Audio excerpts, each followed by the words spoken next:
ముఖ్యంగా నేను చెప్పబోయేది ఏంటి అనంటే, మా తమ్ముడు మట్టి ప్రసాద్ అక్క తాళగూడెం కామిపల్లి మండలం అనే గ్రామంలో, తాళగూడెం అనే గ్రామంలో మార్తా ఫౌండేషన్ అనే వృద్ధాశ్రమం ఉంది.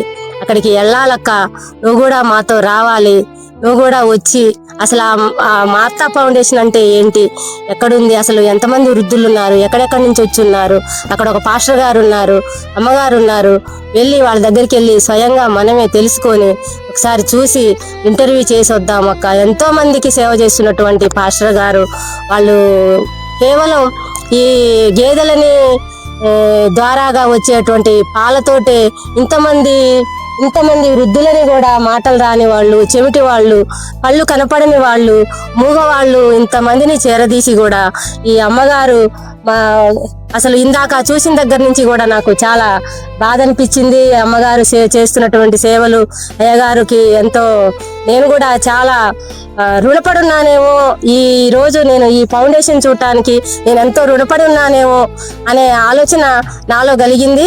నేను వచ్చి ఇదంతా చూసిన తర్వాత, ఒక్కొక్కళ్ళ గురించి తెలుసుకున్న తర్వాత కూడా నాకు చాలా అసలు కళ్ళల్లో నీళ్లు ఆగలేదు, బాధాకరం అనిపించింది. మా తమ్ముడు మట్టి ప్రసాద్ నన్ను ఈరోజు ఈ మార్తా ఫౌండేషన్ చూడటానికి తీసుకొచ్చినందుకు మా తమ్ముడికి కూడా చాలా